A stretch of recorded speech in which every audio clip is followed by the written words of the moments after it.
graça e a paz. Em nosso curso básico de vida cristã, estamos no livro 3, Epístolas Paulinas 1, Carta aos Gálatas.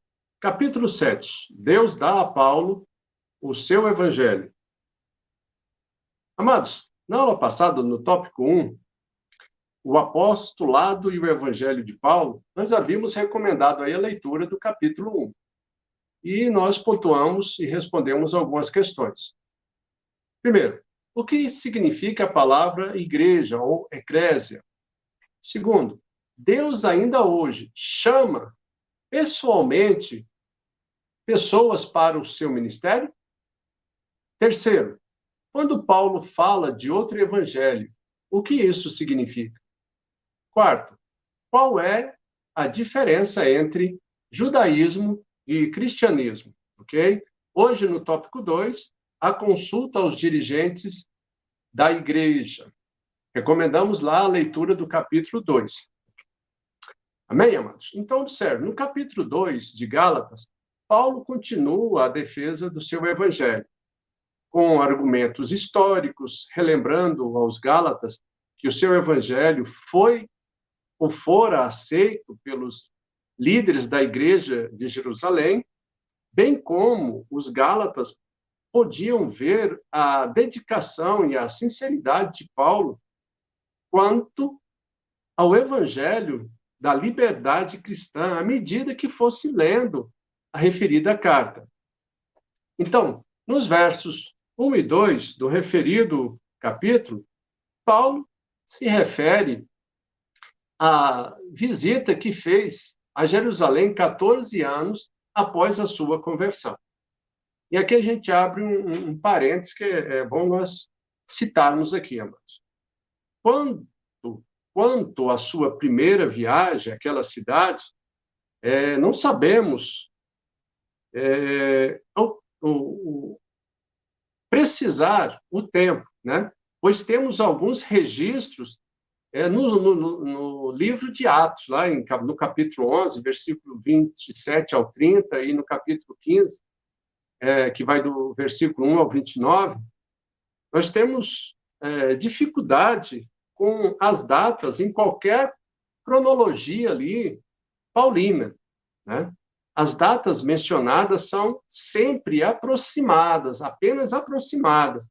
O fato de não sabermos a data exata não afeta em nada a verdade da referência de Paulo sobre a visita, ok?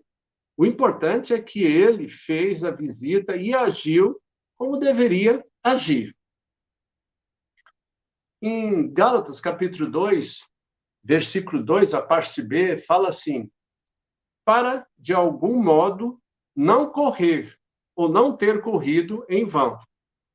Amados, isso mostra que o resultado de todo o trabalho, de todo o esforço, né, de todo o trabalho ministerial realizado ali, em meio a grandes dificuldades, estava agora em perigo de ficar reduzido a nada por causa das falsas doutrinas, né? Aí, cabe uma análise aqui. Tinha que ser feito alguma coisa. Isso era ponto. Então, analisando, uma confrontação entre Paulo e os judaizantes causaria possivelmente uma divisão, uma ruptura da igreja. E Paulo não queria isso. Por isso, Paulo sentiu ser necessário, reunir-se com os principais dirigentes da igreja judaica em Jerusalém e da igreja gentia, né? Ok? Gálatas, no capítulo 2, versículo 2, agora, todo o versículo, diz assim: subi em obediência a uma revelação e lhe expus o evangelho que prego entre os gentios, mas, em particular, aos que pareciam de maior influência, para, de algum modo, não correr ou não ter corrido em vão. Ok? Então, Paulo diz o quê? que ele subiu aqui para Jerusalém por uma revelação divina. Nisso, nós aprendemos que Deus guia os seus servos, as pessoas por ele enviadas. Ele sempre está no controle e tomando todos os cuidados. Então, a orientação divina que Paulo recebeu foi uma confirmação do seu apostolado. Amém? Até aqui? Continuando, então. Ele não diz de que modo recebeu essa revelação. Então, há três hipóteses, amado, com relação a isso. Primeiro, revelação direta de Deus, mediante visão, sonho, voz interior, né? A maneira de Deus falar.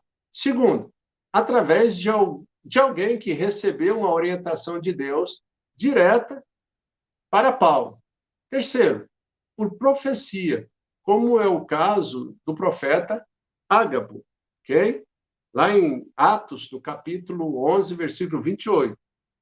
E apresentando-se um deles, chamado Ágabo, dava a entender pelo Espírito que estava para vir grande fome por todo o mundo, a qual sobreveio nos dias de Cláudio, é o imperador, ok? Então, mas observe, a profecia de Ágabo, né, é um bom exemplo anteriormente ocorrido a Paulo.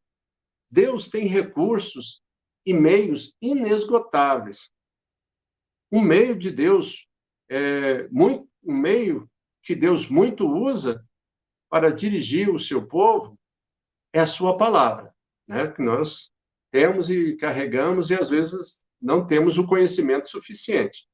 Então, através da qual ele toca o nosso coração, produzindo ali uma firme convicção interior. Quando nós lemos ou quando alguém usa ou usado por Deus nos fala essa palavra. E ali há uma revelação, ok? Então vamos lá, o resultado do encontro de Paulo com os dirigentes da igreja. Então Paulo, ele relata o que aconteceu naquela viagem e realça que o seu discípulo Tito não foi obrigado a circuncidar-se como os judaizantes queriam, e que o evangelho, e que o seu evangelho, né, fica melhor explicado assim, que o seu evangelho não foi modificado em nada pelos que eram apóstolos antes dele, né? Pois tanto Pedro como Paulo tinham de Deus um ministério especial. Eles nunca tiveram desavenças por causa disso, ok? É importante reconhecer que Deus dá diferentes ministérios a diferentes pessoas. Isso torna possível o desenvolvimento e o crescimento do corpo de Cristo. Efésios, no capítulo 4, versículos 5 e 6, e depois versículo 13, diz assim: há um só Senhor, uma só fé, um só batismo, um só Deus e Pai de todos, o qual é sobre todos, age por meio de todos e está em todos. Versículo 13. Até que todos cheguemos à unidade da fé e do pleno conhecimento do Filho de Deus, a perfeita varonilidade, à medida da estatura da plenitude de Cristo. Amém? Deus está no controle, amados. Então, observe. Os apóstolos reconheceram que Deus concedera a Paulo um ministério especial. O ministério especial da incircuncisão, ou seja, o ministério dos gentios. E, de igual modo, aconteceu a Pedro, né, que recebeu o ministério da circuncisão, ou seja, aos judeus, ou seja, o ministério dos judeus, para pregar para os judeus. Em vista desse fato, os responsáveis pela igreja de Jerusalém aprovaram o evangelho de Paulo e reconhecer o seu apostolado como concedido por Deus. Mas entenda, amados, os mesmos religiosos que resistiram a Jesus também resistiram a Paulo. Os religiosos são os grandes inimigos do agir e do mover de Deus em toda a história. Pois somos chamados e capacitados por Deus para o ministério. Mas há também evidências no Novo Testamento da chamada divina ser confirmada, tá? Ser confirmada, às vezes, pela igreja. Então, a igreja reconhece o que Deus faz na vida de alguém, especialmente quanto à sua chamada.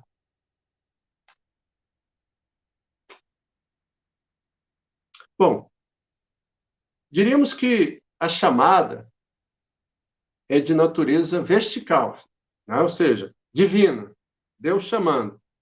E a confirmação é de natureza horizontal, através da igreja, a participação do corpo, ok?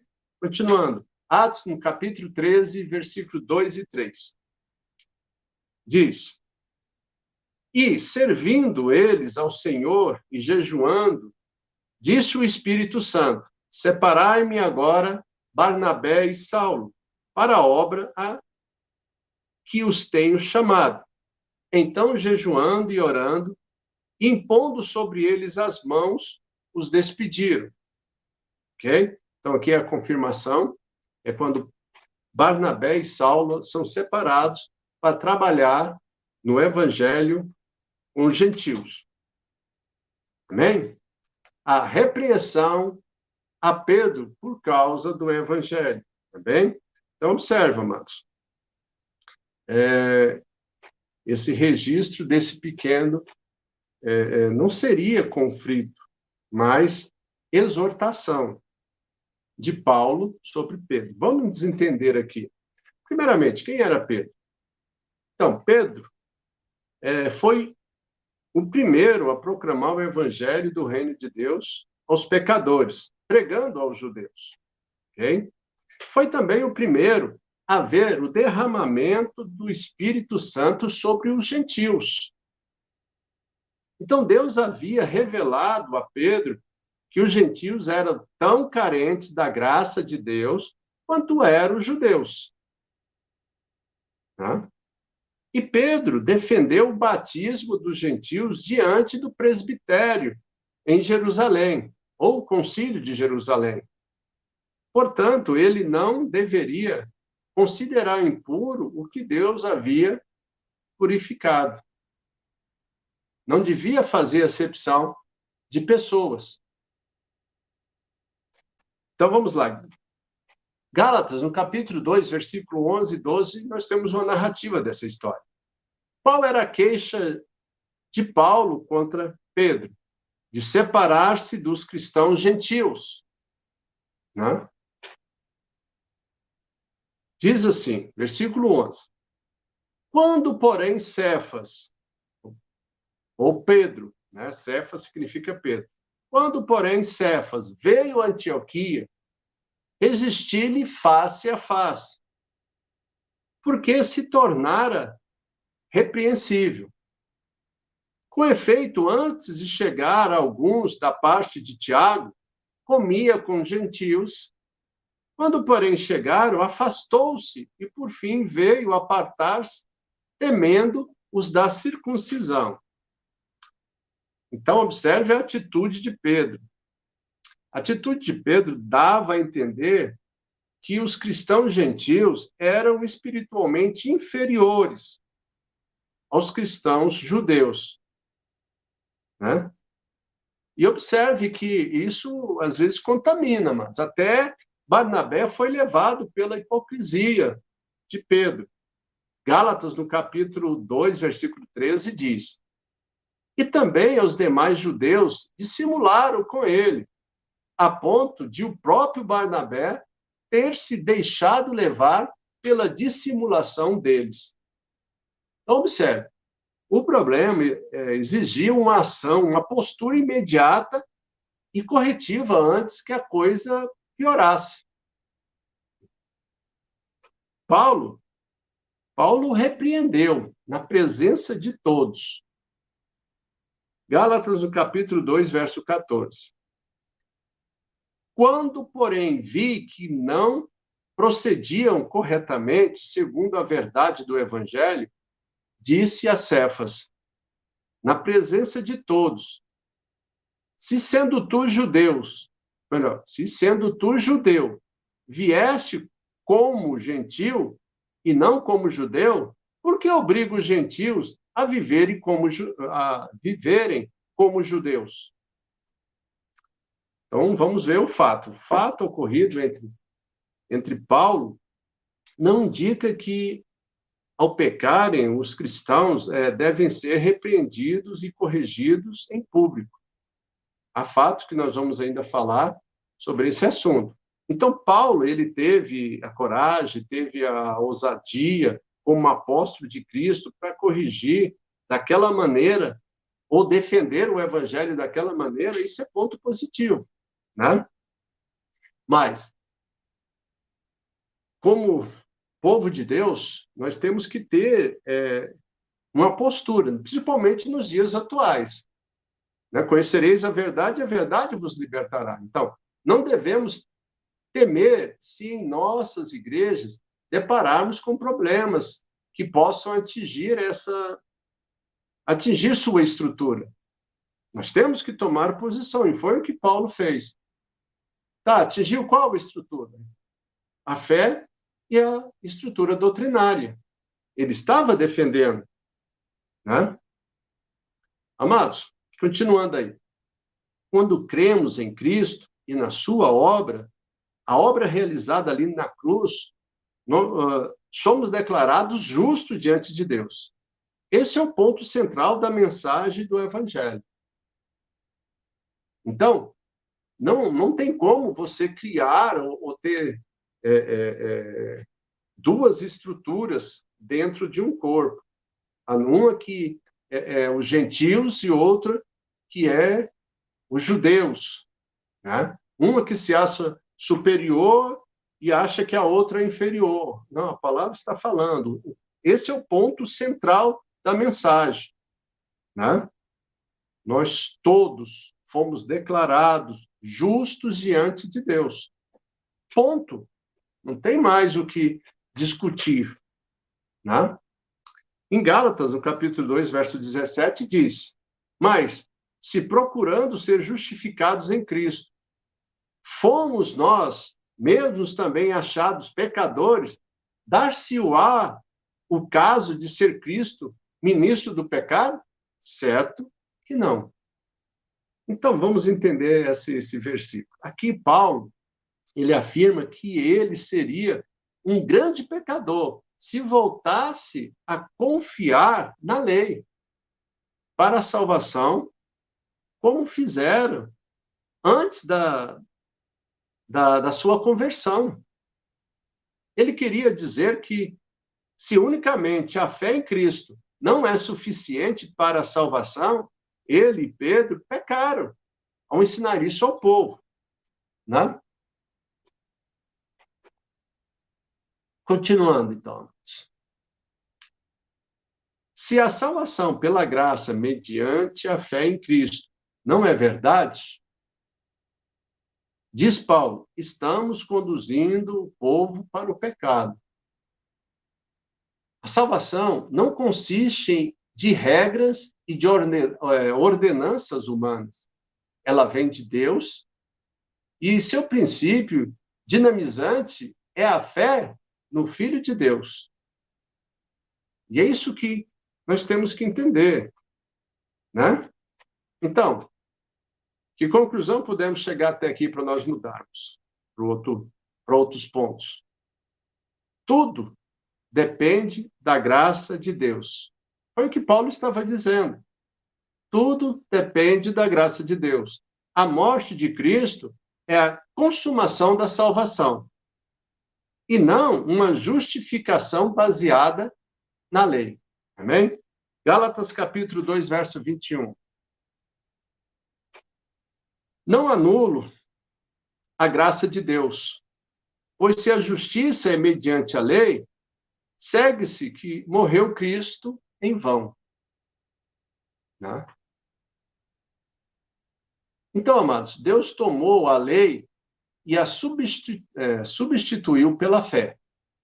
Crer é a única lei que Deus exige do homem pecador. Crer é a única lei. Toda ela foi substituída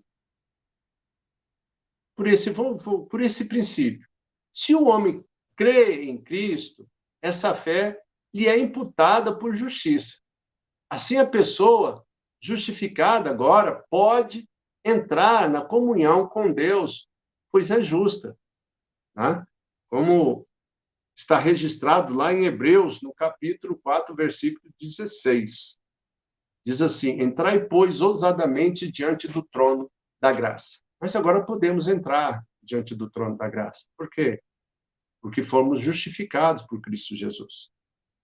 Né? Então, a pessoa que foi perdoada significa que o pecador pode ser liberado de de pagar a penalidade pelo que ele merecia. Ele foi liberto. Então, o seu direito de ser justo foi comprado pelo sangue de Jesus e foi vertido na cruz do Calvário. Toda a ira de Deus por causa do pecado caiu sobre o Senhor Jesus Cristo na cruz. Né? Que lá em Isaías 53 diz que ele foi moído, foi transpassado pelas nossas transgressões. O pecado que cabia a nós, ele levou sobre si. Ok? Então, continuando. Paulo foi um homem de Deus. Né? Seguro em suas convicções, firme em suas decisões e, claro, em suas afirmações. Ao explanar de uma vez por todas a diferença entre lei e evangelho, no que concerne a salvação. Amém? Então, amados, entenda. Independente da operação divina no apóstolo Paulo, para expor as doutrinas capitais ali do evangelho, nós temos que entender que Paulo, ele tinha um sangue hebreu que corria nas suas veias, aliado à sua vasta cultura hebraica e greco-romana. Resultou ali na sua personalidade. Qual que era a personalidade de Paulo? Uma personalidade forte, uma personalidade marcante, uma personalidade arrebatada, uma personalidade decidida. E nós temos o exemplo disso, nós acabamos de ver agora, é uma confirmação do que é dito.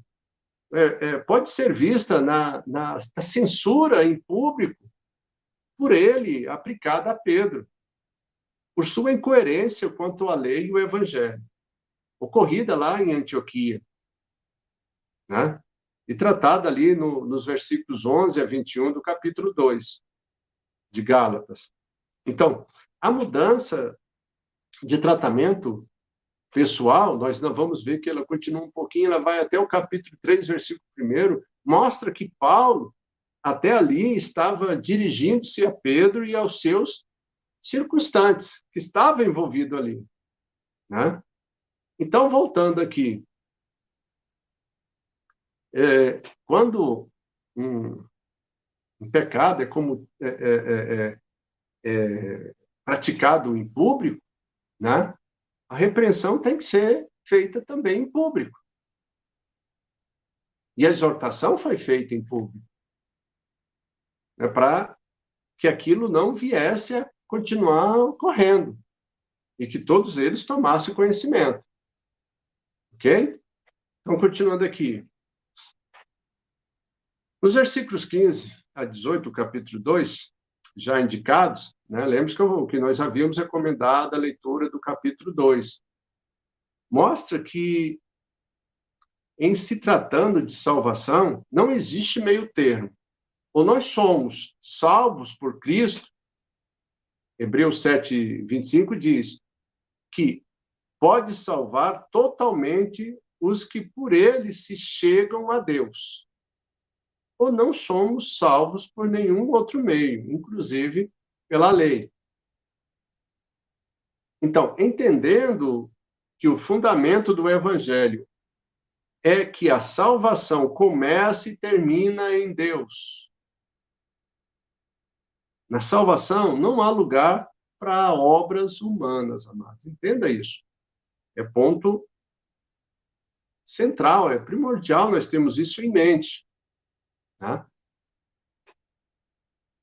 Porque até aqui nós já havíamos estudado a carta aos Romanos, que também Paulo bate muito sobre isso. Nós já estamos... faltam 3 capítulos para nós fecharmos a carta aos Gálatas, né? Hoje nós estamos terminando o capítulo 7, faltam o 8, 9 e o 10, e cada um desses com 2 tópicos, né? Para nós entendermos melhor. Então, nós já temos que ter uma concepção, né? Porque nós já fizemos um estudo mais pormenorizado de 2 livros da Palavra de Deus. Bem, então, vamos analisar esses pontos aqui. Então, observe. Os versículos 15 e 16 mostram que até os judeus que receberam a lei e perseveram para a sua transmissão, somente serão justificados pela fé em Jesus Cristo, segundo o Evangelho, não pela lei, não pela obra, né?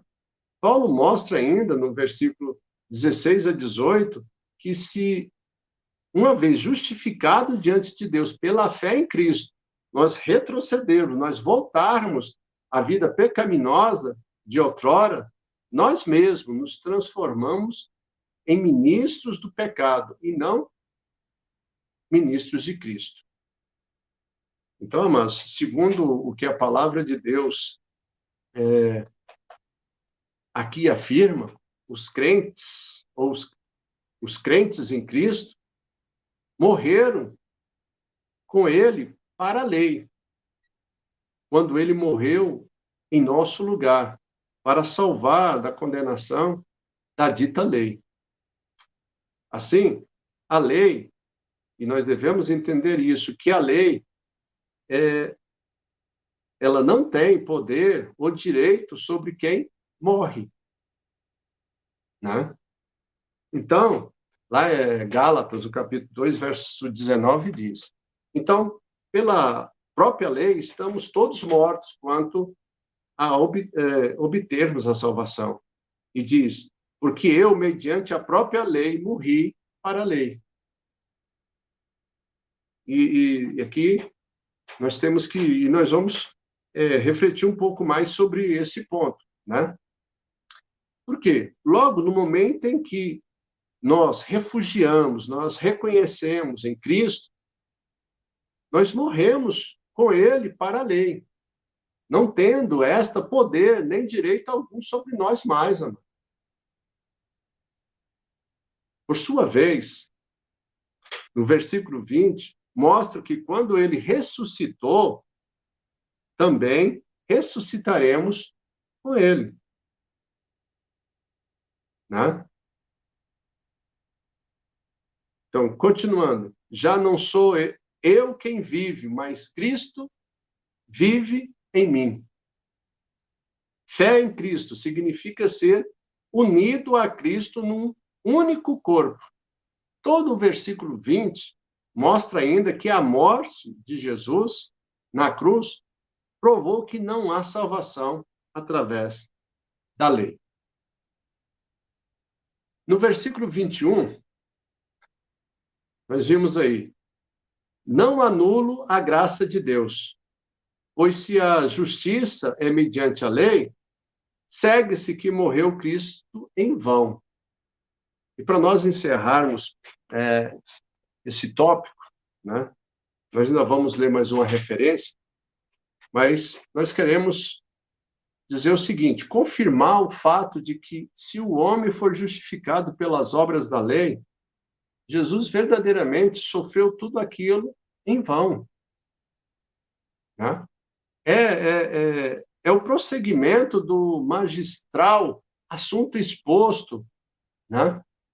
Na nossa última referência aqui em Romanos, no capítulo 4, versículo 13 e 16, que diz assim: não foi por intermédio da lei que Abraão ou a sua descendência coube a promessa de ser herdeiro do mundo, e sim mediante a justiça da fé. Versículo 16. Essa é a razão porque provém da fé, para que seja segundo a graça, a fim de que seja firme a promessa para toda a descendência, não somente ao que está no regime da lei, mas também ao que é da fé, que teve Abraão.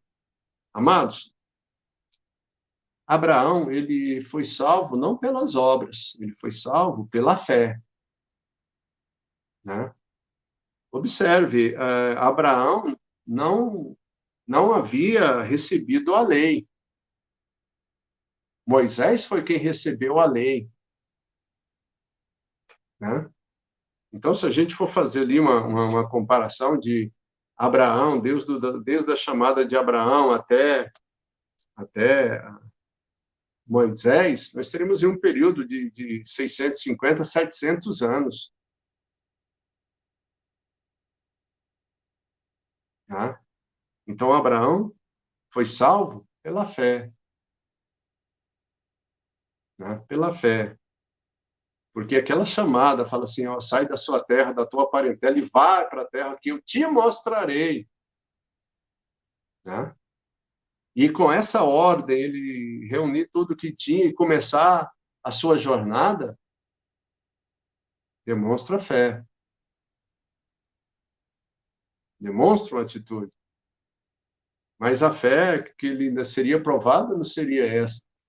Mas seria aquela lá na frente que Deus fala, olha, Abraão, toma o teu filho, Isaac, teu único filho, a quem tu amas, e vai e sacrifica ele. E ele, no dia seguinte, levantar, providenciar tudo e cumprir o desígnio que o Senhor havia dado. E ali Deus mesmo, no final, quando ele brada com ele, fala que verdadeiramente ele é